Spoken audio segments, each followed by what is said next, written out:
تعالیٰ تمہیں آزمائے کہ تم میں عمل کی کسوٹی پر کون شخص گھرا اترتا ہے، کون ایسا بندہ ہے جو دنیا کی زندگی میں آنے کے بعد کھاتا تو اللہ رب العالمین کی روزی ہے، زندگی اللہ تبارک و تعالیٰ کے فضل اور احسان سے گزارتا ہے، مگر کون ایسا بندہ جو دنیا میں جانے کے بعد اپنی تخلیق کے مقصد کو بھول جاتا ہے، یا کون ایسا بندہ ہے جو اپنی تخلیق کے مقصد کو سمجھتے ہوئے اللہ رب العالمین کی عبادت اور اللہ کی بندگی میں اپنی زندگی کو گزار دیتا ہے۔ فضل ابن عیاض کہتے ہیں اس آیت کریمہ کی تفسیر میں، کوئی بھی عمل یا کسی بھی عمل کے اچھا ہونے کے لیے دو چیزیں ضروری ہیں، کسی بھی عمل کے بہتر ہونے کے لیے دو چیزوں کا پایا جانا ضروری ہے۔ پہلی چیز یہ ہے کہ وہ عمل خالص اللہ رب العالمین کے لیے انجام دی جائے، خالص اللہ کے لیے اس عمل کو انجام دیا جائے، اور دوسری چیز یہ ہے کہ اس عمل کو نبی پاک جناب محمد رسول اللہ صلی اللہ علیہ وسلم کے بتائے ہوئے طریقے کے مطابق اور موافق انجام دیا جائے۔ پھر آئیے میں اسی آیت کریمہ پر چل رہا ہوں تو اللہ تعالیٰ فرماتا ہے فَمَنْ كَانَ يَرْجُو لِقَاءَ رَبِّهِ فَلْيَعْمَلْ عَمَلًا صَالِحًا، میرے بندے اگر آخرت میں تم کامیاب ہونا چاہتے ہو فَلْيَعْمَلْ عَمَلًا صَالِحًا، تو تم نیک عمل کر لو اور اللہ کی عبادت میں کسی اور کو شریک نہ ٹھہراؤ۔ اسی لیے 5 ٹائم کی نماز میں جب بھی ہم اللہ کے دربار میں آتے ہیں، اللہ کے گھر میں آتے ہیں،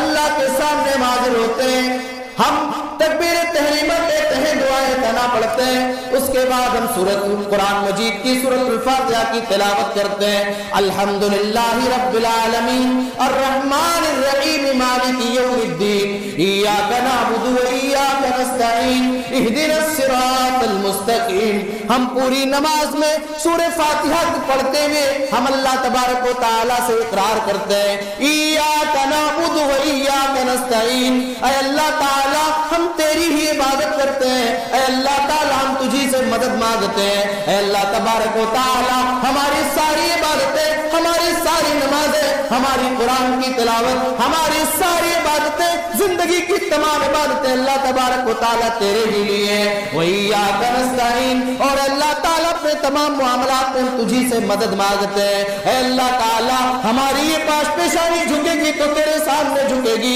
اے اللہ ہمارا یہ ہاتھ اٹھے گا تو تیرے آگے اٹھے گا، اے اللہ ہماری یہ پیشانی جب بھی زمین پر جائے گی اے اللہ تیرے لیے جائے گی، تجھے راضی کرنے کے لیے جائے گی، تجھے خوش کرنے کے لیے ہماری یہ پیشانی زمین پر جھکے گی۔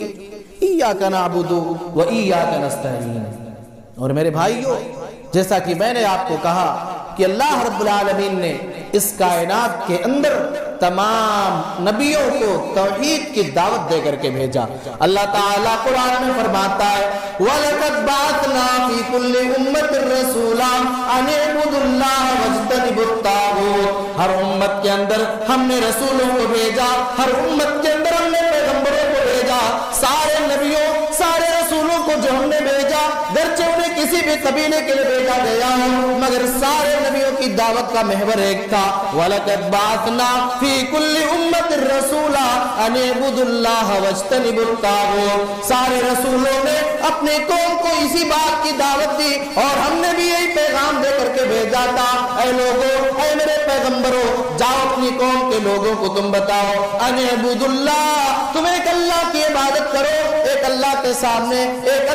سامنے سر کو جھکاؤ، ایک اللہ سے بیٹا بیٹی مانگو، ایک اللہ سے اپنی مشکل کشائی اور حاجت روائی کا سوال کرو، اللہ کے علاوہ کسی اور کے در پہ اپنے سر کو نہ جھکاؤ۔ وَلَقَدْ بَعَثْنَا فِي كُلِّ أُمَّةٍ رَسُولًا أَنِ اعْبُدُوا اللَّهَ وَاجْتَنِبُوا الطَّاغُوتَ، اور طاغوت کی عبادت سے بچو، اللہ کے علاوہ جو بھی دنیا کے اندر معبود بنا لیے جائیں ان تمام کی عبادت اور بندگی سے اپنے آپ کو دور رکھو۔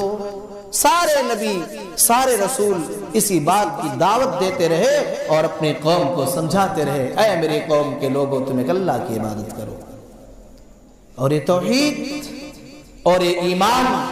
اتنا قیمتی گوہر ہے، ایک قیمتی جوہر ہے جو توحید اور ایمان اگر اللہ تبارک و تعالی نے ہمیں اور آپ کو دیا ہے، ہمیں غریبی میں اللہ نے مبتلا کر رکھا ہو، ہمارے پاس کچھ بھی نہ ہو چلے گا، مگر ایمان کی دولت اگر اللہ رب العالمین نے ہمیں اور آپ کو دے رکھی ہے، اللہ کی قسم سب سے مالدار لوگ ہیں۔ آپ ذرا غور کریں، اس دنیا کے اندر بہت سارے لوگ آپ کو مل جائیں گے اپنے ہاتھوں سے بنائی ہوئی مورتیوں کے سامنے سجدے کرتے ہیں،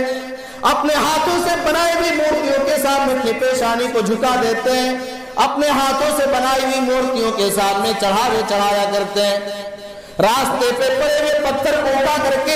اپنے گھروں میں لاتے اور پھر ان کے سامنے سجدے کیا کرتے ہیں، انہیں عظمت اور تقدس کی نگاہ سے دیکھا کرتے ہیں۔ میرے بھائیو، اللہ تعالیٰ قرآن میں فرماتا ہے ان الذین کفروا وماتوا وهم کفار فلن يقبل من احدهم ملء الارض ذهبا۔ میرے وہ بندے جو دنیا کی زندگی میں ایمان لائے بغیر مر گئے، میرے وہ بندے جن لوگوں نے دنیا کی زندگی میں کفر کیا تھا، جن لوگوں نے دنیا کی زندگی میں اللہ کی عبادت نہ کی تھی اور کفر کی حالت ہی میں ان کا انتقال ہو گیا، اگر اللہ تعالیٰ کل قیامت کے دن زمین بھر سونا بھی انہیں دے دے فَلَن يُقْبَلَ مِنْ أَحَدِهِمْ مِلْءُ الْأَرْضِ ذَهَبًا، اور کل قیامت کے دن جب انہیں جہنم کے اندر ڈالا جانے لگے، یہ اللہ کے سامنے آئے اور فریاد کرنے لگے اے اللہ یہ زمین بھر سونا، اے اللہ یہ زمین بھر سونا لے کر کے تیرے سامنے آ رہے ہیں، اے اللہ تعالیٰ یہ زمین بھر سونا تو قبول کر لے، اور اے اللہ تعالیٰ یہ زمین کے برابر پورا سونا ہم تجھے دے رہے ہیں، اے اللہ تو سونے کو قبول کر لے اور ہمیں جہنم میں داخل کرنے سے بچا لے، اے اللہ ہمیں جنت میں داخل کر دے۔ اللہ فرماتا ہے فَلَن يُقْبَلَ مِنْ أَحَدِهِمْ مِلْءُ الْأَرْضِ ذَهَبًا، زمین کے برابر بھی اگر سونا وہ اللہ کی راہ میں خرچ کریں گے، اللہ تعالیٰ زمین بھر کے سونے کو بھی قبول نہیں کرے گا، ایکسپٹ نہیں کرے گا۔ میرے بھائیو، یہ توحید ہے، یہ ایمان ہے جسے اللہ تبارک و تعالیٰ نے ہمیں اور آپ کو دیا ہے۔ ہم خوش نصیب ہیں، اس نعمت پر اللہ رب العالمین کا ہم سب کو شکر ادا کرنا چاہیے کہ اللہ نے ہمیں موحد بنایا ہے، اللہ نے ہمیں ایمان جیسی دولت سے نوازا ہے۔ یہ ایمان اگر نہیں ہے تو پھر جنت میں داخلہ ممکن نہیں۔ میرے بھائیو ذرا غور کریں، مگر افسوس کب ہوتا ہے؟ آج ہمیں یہ پتہ چلتا ہے جب ہم اپنے سماج اور معاشرے پر نظر دوڑاتے ہیں، آج ہم نے اس ایمان کی کوئی ویلو ہی نہیں سمجھی، آج ہم نے اس ایمان کو معمولی سمجھ لیا، ہم نے اس ایمان کو کچھ سمجھا ہی نہیں۔ ہم ایمان لے آئے ہیں، ہم مسلم گھرانے میں پیدا ہو گئے ہیں، بس ہم نے اپنا نام مسلمانوں والا نام رکھ لیا ہے، ہم نے اپنے نام کے آگے پیچھے احمد محمد لگا رکھا ہے، عبداللہ عبد الرحمن کے ذریعے ہمارے نام کی شروعات ہوتی ہے، ہم اپنے آپ کو مسلمان سمجھ رہے ہیں، ہم اپنے آپ کو موحد سمجھ رہے ہیں۔ میرے بھائیو ذرا غور کرو، آج ہمارے ہاں ایک مقولہ کہا جاتا ہے جان بچی لاکھوں پائے، یعنی جان بچ گئی سب کچھ بچ گئی، جان ہے تو دنیا ہے، جان ہے تو جہان ہے، مگر میں کہتا ہوں کہ جان سے بھی زیادہ اگر کوئی چیز قیمتی ہے تو ایمان اور توحید۔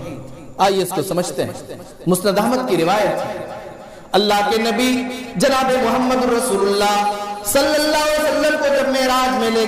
جایا گیا، اللہ کے نبی کو وہاں ایک بڑی بہترین خوشبو محسوس ہوئی۔ اللہ کے نبی جناب محمد رسول اللہ صلی اللہ علیہ وسلم نے جبریل سے پوچھا ہے جبریل یہ کیسی خوشبو آ رہی ہے؟ جبریل نے جواب دیا اے اللہ کے نبی یہ فرعون کی نوکرانی جو عورت تھی اس عورت کی خوشبو ہے، اللہ تعالیٰ نے اسے جنت کے اندر داخل کر دیا ہے۔ میری بہنوں ذرا غور سے سننا، آج آپ کے بیٹے کی طبیعت خراب ہو جائے، آج آپ کا بیٹا بیمار ہو جائے، آپ فوراً اپنے بیٹے کے ہاتھ میں تعویذ باندھ دیا کرتی ہیں، آپ اپنے بیٹے کے گلے میں لال پیلے کالے کلر کا دھاگا باندھ دیا کرتی ہیں، کوئی اپنے ہاتھ میں دھاگا پہنے ہوئے ہے تو کوئی گلے میں تعویذ لٹکائے ہوئے ہے، کوئی اپنے ہاتھ میں تعویذ باندھے ہوئے ہے۔ ذرا غور کرو، یہ فرعون کی خادمہ ہے، فرعون کی نوکرانی ہے۔ اللہ کے نبی کے سوال پر جبریل نے بتایا اے اللہ کے نبی یہ خوشبو جو آپ کو جنت میں مل رہی ہے یہ خوشبو فرعون کے گھر میں نوکرانی جو تھی، فرعون کی خادمہ تھی، اس کی خوشبو ہے۔ معاملہ یہ ہے ایک مرتبہ فرعون کی وہ نوکرانی فرعون کی بیٹی کو کنگھی کر رہی تھی، اچانک وہ کنگھی فرعون کی جو بیٹی کی کنگھی کی جا رہی تھی وہ کنگھی اس خادمہ کے ہاتھ سے چھوٹ کر کے زمین پر گر جاتی ہے۔ اس عورت نے، اس نوکرانی نے جب وہ کنگھی زمین پر گری اس نے کہا بسم اللہ، اس عورت نے اللہ تبارک و تعالیٰ کا نام لے لیا۔ فرعون کی بیٹی نے جب یہ سنا کہ یہ عورت اللہ کا نام لے رہی ہے، یہ میرے ابو کے علاوہ کسی اور کا نام لے رہی ہے، فرعون کی اس بیٹی نے پوچھا اے عورت میری نوکرانی تو کس کا نام لے رہی ہے، کس کا نام لے رہی ہے؟ کہا اے فرعون کی بیٹی میں اس ذات کا نام لے رہی ہوں جو میرا بھی اللہ ہے اور تیرا بھی اللہ ہے۔ کہا میں کیا تم میرے ابو کے علاوہ بھی کسی اور کو اللہ مانتی ہو، کسی اور کو بھی رب مانتی ہو؟ جواب دیا فرعون کی خادمہ نے جواب دیا ہاں وہ اللہ ہے، اللہ وہ ذات ہے جو میرا بھی رب ہے اور تیرا بھی رب ہے اور تیرے باپ کا بھی رب ہے۔ فرعون کی بیٹی نے کہا اے میری نوکرانی، اے خادمہ، میں اپنی اس بات کو اور تیری اس بات کو اپنے ابو سے کہہ دوں گی، میں فرعون سے کہہ دوں گی۔ اس نوکرانی نے کہا بڑے شوق سے جاؤ اپنے ابو سے بتا دو اور یہ کہہ دو کہ تمہاری نوکرانی تمہارے علاوہ کسی اور کو اپنا رب مان رہی ہے، تمہاری نوکرانی کسی اور کو اپنا رب مان رہی ہے۔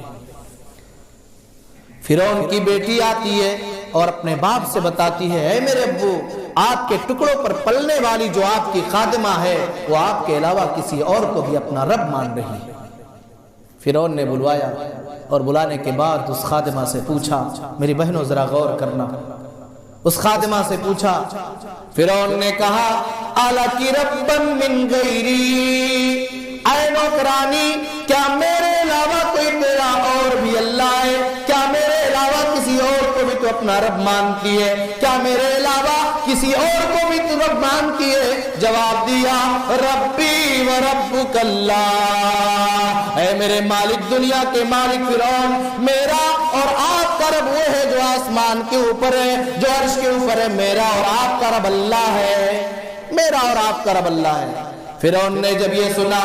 یہ سننے کے بعد فرعون نے کہا اے میری نوکرانی ذرا غور کر لے، ہوش و حواس میں آ جا ورنہ میں تجھے جان سے مار دوں گا، تیرے سارے بچوں کو بھی میں مار دوں گا۔ فرعون کی اس خادمہ نے کہا اے میرے مالک جو بھی سزا تو منظور ہے مگر میں اس ذات کے ساتھ کسی اور کو شریک نہیں کر سکتی، وہ اللہ جو میرا بھی رب ہے اور آپ کا بھی رب ہے۔ بالآخر فرعون نے اس عورت کے تمام بچوں کو جلا دیا، آگ تیار کی گئی، آگ میں ڈال دیا گیا، جلایا گیا، مگر اس ماں کی گود میں شیرخوار بچہ ہے، ایک دودھ پیتا بچہ ہے، سارے بچے جل گئے۔ جب اس دودھ پیتے بچے کو لے کر کے آگ میں داخل ہونے کی باری آئی، اس ماں کے دل میں تھوڑا سا اپنی بیٹی کی محبت جاگ گئی، آگ میں جانے سے ہچکنے لگی۔ مسند احمد کی روایت ہے عورت آگے پیچھے ہونے لگی۔ آج اللہ تعالیٰ نے چھوٹے بچے کو، ماں کی پستان اور چھاتی سے دودھ پینے والے بچے کو آج اللہ تعالیٰ نے قوت گویائی دے دی ہے۔ آج بچہ گود میں اپنی ماں سے کہتا ہے اے میری امی، اے میری ماں، گھبرانے کی ضرورت نہیں ہے، پریشان ہونے کی ضرورت نہیں ہے۔ اگر یہ فرعون آگ میں جلنے کو کہہ رہا ہے، آگ میں جانے کو کہہ رہا ہے، کود جاؤ، چلی جاؤ، آگ میں خود بھی جل جاؤ، مجھے بھی جلا دو، فرعون کی سزا کی مستحق ہو جاؤ۔ ان اللہ معنا، اللہ تبارک و تعالیٰ تو ہمارے ساتھ ہے۔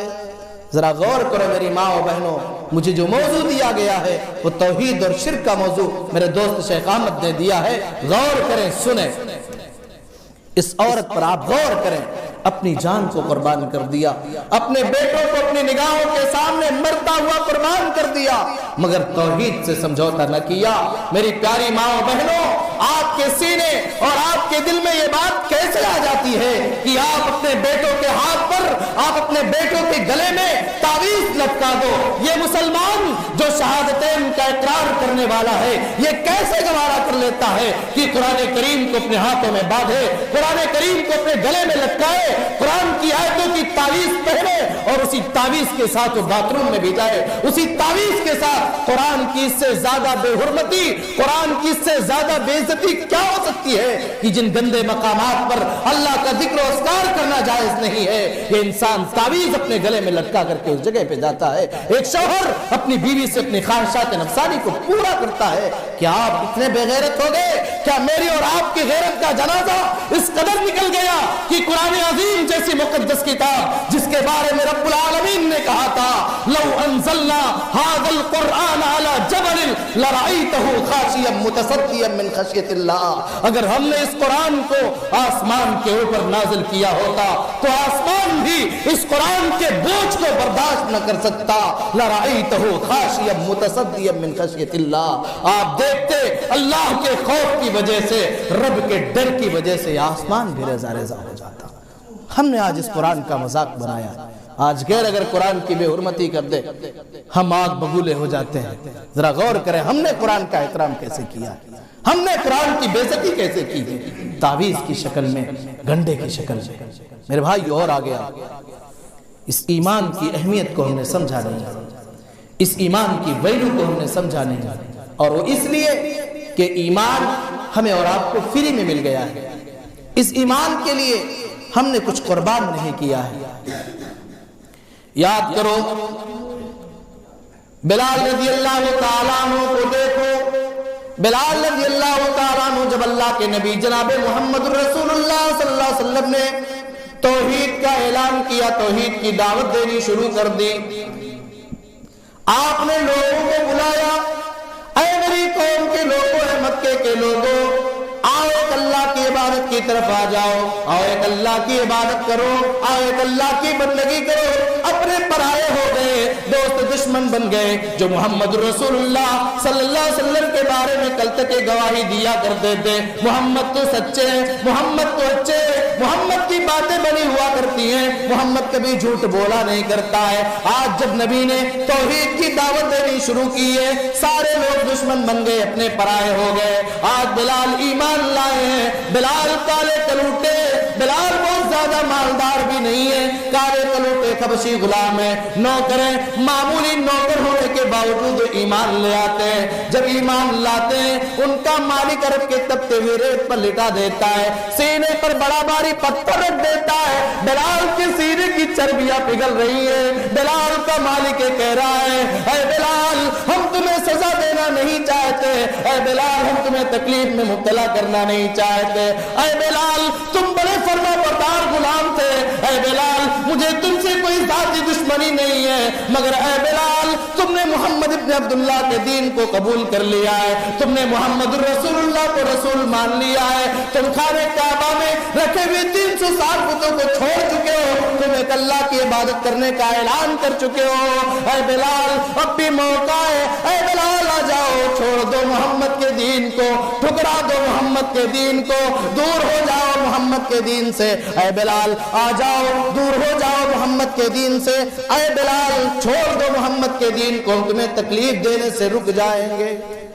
یہ آفر مل رہا ہے، مگر بلال کی سینے کی چربیاں پگھل رہی ہیں. اے بلال آپ کے ایمان پر، آپ کے یقین کو سلام. اے بلال آپ بڑے خوبصورت تو نہیں ہیں، وہ بلال ہمارے نوجوانوں کی طرح فیشن والے نوجوان تو نہیں تھے، مگر ہاں وہ بلال تب بھی ساری تکلیفیں برداشت کرتے گئے اور اپنی زبان سے آزاد کہتے گئے، اے میرے مالک تمہاری یہ تکلیف کیا ہے، اور بھی تکلیفیں تم دے دو. اے بلال کے مالک سن لو، تمہیں جتنی تکلیفیں دینی ہے دے لو، یہ بلال تو محمد کے دین کو چھوڑنے والا نہیں ہے.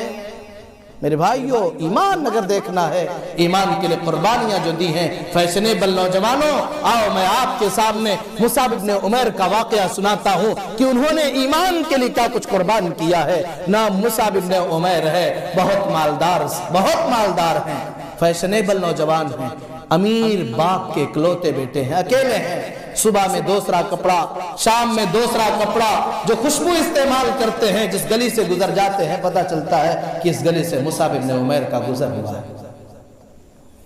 آج مصعب ابن عمیر نبی کی خدمت میں حاضر ہو کر کے انہوں نے اپنے آپ کو ایمان والا بنا لیا ہے. ابھی آزادانہ طور پہ نماز پڑھنے کی اجازت نہیں ملی ہے، اپنے گھر میں چھپ چھپ کر کے نماز پڑھتے ہیں. کسی نے دیکھ لیا مصعب تو نماز پڑھ رہا ہے، مصعب کی ماں کو بتا دیا، ارے تمہیں خبر ہے کہ نہیں خبر ہے، تمہارا بیٹا تو مسلمان ہو چکا ہے، تمہارا بیٹا تو نماز پڑھ رہا ہے، تمہارا بیٹا تو محمد کے اوپر ایمان لا چکا ہے. ماں نے بلایا، اے میرے بیٹے مصعب میں نے سنا ہے کہ تم نے محمد کو اپنا نبی مان لیا ہے. مصعب ابن عمیر نے جواب دیا، ہاں میری امی، میں نے نبی کی دین کو قبول کر لیا ہے، میں نے محمد ابن عبداللہ کو محمد رسول اللہ بھی مان لیا ہے۔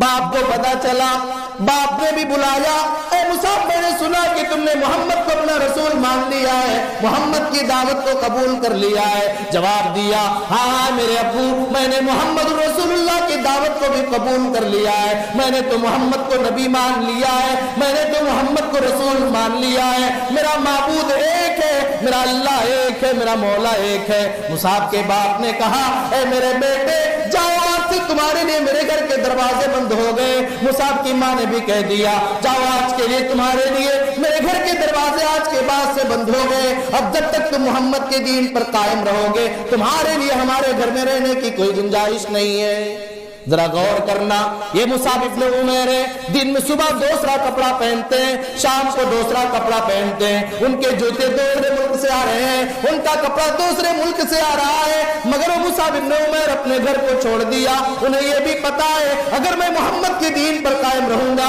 میری ساری نعمتیں چھین لی جائیں گی، میرا سارا آرام ختم ہو جائے گا، سارا چین و سکون ختم ہو جائے گا۔ یہ سب کچھ جاننے کے باوجود مصعب ابن عمیر نبی کے دین پر قائم رہے۔ چند دنوں کے بعد وہ مصعب ابن عمیر رضی اللہ تعالیٰ عنہ جو فیشنیبل نوجوان تھے آج نبی کے ساتھ نہ رہے۔ آج مصعب ابن عمیر کے کپڑے میلے کچیلے ہو چکے ہیں، آج مصعب ابن عمیر کے کپڑے پر کئی پیوند لگے ہوئے ہیں، الگ الگ دھاگوں سے کپڑے کو سلا گیا ہے، جہاں پھٹ گیا تھا وہاں دھاگوں سے سلا گیا ہے، پیوند لگا دیا گیا ہے۔ اللہ کے نبی نے جب دیکھا کہا، ہے میرے صحابہ ذرا میرے مصعب کو دیکھو، مصعب نے اللہ کے لیے اور آخرت میں کامیاب ہونے کے لیے اپنی دنیا کے تمام آرام اور عائش آرام کو اور تمام سکون کو چین کو قربان کر دیا ہے۔ وہی مصعب ابن عمیر جو اتنے بڑے گھرانے سے تعلق رکھتے تھے، غزوہ احد کے موقع پر جب ان کی شہادت ہوتی ہے انہیں قبر میں دفنایا جاتا ہے، کفن دینے کے لیے اتنی بڑی چادر نہیں ہے کہ مصعب ابن عمیر کا پورا بدن ڈھانپ دیا جائے۔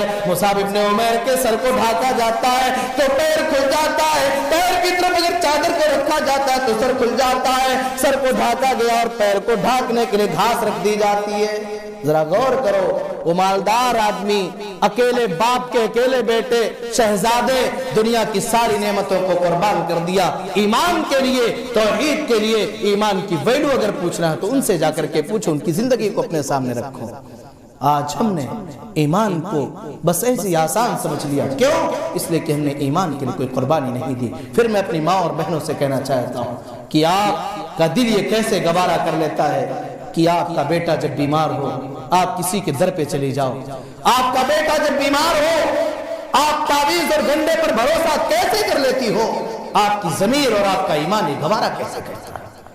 آپ کا تعلق تو ان عورتوں سے ہے جو عورتیں جنتی ہیں، آپ کا تعلق تو حضرت سمیہ جیسی نیک خاتون سے۔ حضرت سمیہ کو دیکھو، حضرت سمیہ کے شوہر یاسر موجود ہے، ان کا بیٹا عمار بھی موجود ہے۔ ابو جہل کہتا ہے، اے سمیہ اگر تم محمد کی دین سے اپنے آپ کو دور نہیں کرو گی، اے سمیہ اگر تم توحید سے اپنے آپ کو دور نہیں کرو گی تو تمہارے بیٹے کے سامنے تمہیں ننگا کر دیا جائے گا، تمہارے بیٹے کے سامنے تمہارے کپڑے کو اتار دیا جائے گا۔ اے سمیہ اگر تم محمد کے دین سے باز نہیں آؤ گی تمہیں موت کے گھاٹ اتار دیا جائے گا۔ سب کچھ قربان کر دیا، اپنے جوان بیٹے کے سامنے ننگا ہونا برداشت کر لیا، اور سمیہ رضی اللہ تعالیٰ عنہ کی دردناک شہادت کا واقعہ پیش آ جاتا ہے۔ ابو جہل شہید کر دیتا ہے، مگر ایمان سے انہوں نے کوئی سودا نہ کیا، اپنی توحید سے کوئی کمپرومائز نہ کیا، اپنی توحید سے کوئی سمجھوتا نہ کیا، اللہ کے لیے اپنی جان کو قربان کر دیا، اس لیے کہ ان صحابہ اور صحابیات کی نگاہوں میں یہ چیز موجود تھی، ان عذاب الدنیا اہون من عذاب الآخرہ، یا ان عذاب الدنیا اہون من عذاب النار۔ دنیا کے اندر جتنی بھی تکلیفیں دے دی جائیں، دنیا کی ساری تکلیفیں آخرت کی تکلیف کے مقابلے میں زیرو ہے، زیرو۔ میرے بھائیو، ان کی ذہن میں، ان کے فکر میں آخرت کی کامیابی ہوا کرتی تھی۔ یہ ایمان والی خاتون ہیں، یہ ایمان والی عورتیں ہیں جو اللہ رب العالمین کے لیے اپنے جان کو قربان کر رہی ہیں۔ اور آپ غور کریں، یہ توحید جو ہے، یہ توحید میری اور آپ کی تخلیق کا مقصد ہے، بنیادی مقصد ہے۔ دنیا کے اندر کوئی بھی آدمی کوئی کام بے مقصد نہیں کرتا ہے۔ یہ مائک لگا ہے، اس کا ایک مقصد ہے کہ میری آواز اچھی طرح سے آپ تک پہنچے۔ ابھی اگر یہ مائک اپنا کام کرنا بند کر دے، اس مائک کو ہم کنارے رکھ دیں گے۔ یہ پین جو ہماری جیب میں لگا ہوا ہے، اس کا ایک مقصد ہے کہ ہم اس سے کچھ لکھیں۔ جب اس کی روشنائی ختم ہو جائے یا یہ قلم چلنا بند ہو جائے، ہم اس قلم کو جیب سے باہر نکال دیں گے۔ کیوں؟ اس لیے کہ اپنے مقصد میں کام کرنے سے رک گیا ہے، باز آ گیا۔ میرے بھائیو، اللہ تعالیٰ فرماتا ہے أَفَحَسِبْتُمْ أَنَّمَا خَلَقْنَاكُمْ عَبَثًا وَأَنَّكُمْ إِلَيْنَا لَا تُرْجَعُونَ۔ اے میرے بندو، کیا تم نے گمان کر لیا ہے، اے میرے بندو کیا تم نے یہ سمجھ لیا ہے انما خلقناکم عبثا، کہ ہم نے تمہیں دنیا کے اندر عبث پیدا کر دیا ہے۔ اے میرے بندو کیا تم نے یہ سمجھ لیا کہ ہم نے تمہیں دنیا کے اندر بے مقصد پیدا کر دیا ہے، ہم نے تمہیں دنیا کے اندر بلا وجہ پیدا کر دیا ہے۔ وَأَنَّكُمْ إِلَيْنَا لَا تُرْجَعُونَ، اور اے میرے بندو کیا تم نے یہ گمان کر لیا ہے کہ تم سب کو ہماری طرف لوٹایا نہیں جائے گا، تم سب کو ہماری طرف واپس نہیں بھیجا جائے گا۔ أَيَحْسَبُ الْإِنسَانُ أَن يُتْرَكَ سُدًى أَلَمْ يَكُ نُطْفَةً مِّن مَّنِيٍّ يُمْنَىٰ ثُمَّ كَانَ عَلَقَةً فَخَلَقَ فَسَوَّىٰ فَجَعَلَ مِنْهُ الزَّوْجَيْنِ الذَّكَرَ وَالْأُنثَىٰ أَلَيْسَ ذَلِكَ بِقَادِرٍ عَلَىٰ أَن يُحْيِيَ الْمَوْتَىٰ۔ یاد کرو، لقمان حکیم کو دیکھو، لقمان حکیم بھی اپنے بیٹوں کو توحید کی دعوت دے رہے ہیں۔ وَإِذْ قَالَ لُقْمَانُ لِابْنِهِ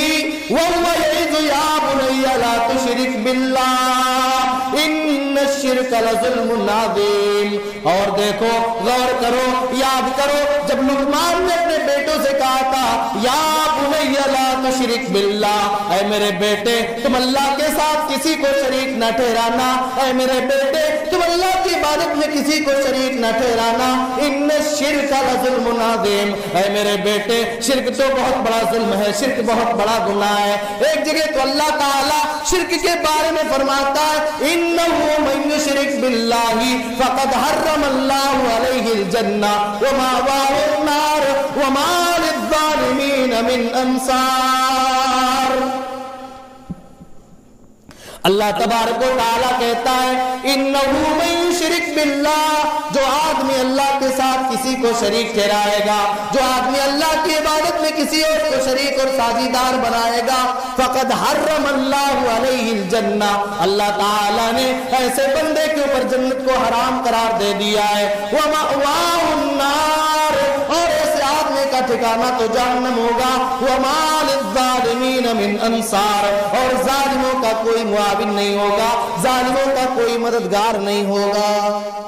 آپ ذرا غور کریں جہنم کیا ہے، ہم نے آپ نے بارہا سنا۔ میرے بھائیو، میرا موضوع یہ نہیں ہے کہ میں آپ کے سامنے جہنم کے بارے میں کچھ باتیں بیان کروں، مگر جہنم بہت خطرناک ہے، جہنم بہت خطرناک ہے۔ اللہ کے نبی جناب محمد رسول اللہ صلی اللہ علیہ وسلم اپنے صحابہ کے ساتھ بیٹھے ہوئے ہیں، اجتمع وجبتن، اتنے میں اللہ کے نبی نے ایک دھماکے کی آواز سنی۔ اللہ کے نبی جناب محمد رسول اللہ صلی اللہ علیہ وسلم نے صحابہ کرام سے کہا اے میرے صحابہ کیا تم جانتے ہو کس چیز کے گرنے کی آواز ہے؟ صحابہ کرام نے جواب دیا اللہ و رسولہ عالم، اے اللہ کے نبی اللہ زیادہ جانتا ہے، اس کے رسول زیادہ جانتے ہیں، ہمیں معلوم نہیں ہے کس چیز کے دھماکے کی اور کس چیز کے گرنے کی آواز ہے۔ اللہ کے نبی نے کہا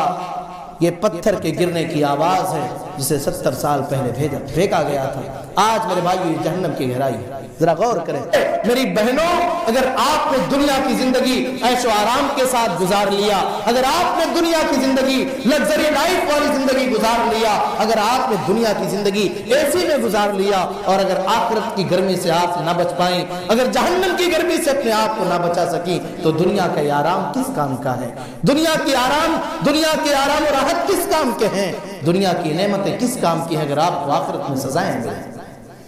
ایک خاتون آتی ہے اللہ کے نبی جناب محمد رسول اللہ کے پاس۔ غور کرنا میری بہنوں، آج ہماری مسلمان بہنوں کا معاملہ یہ ہے کہ آج مغربی تہذیب کا اثر اتنا ہوا کہ ان لوگوں نے نبی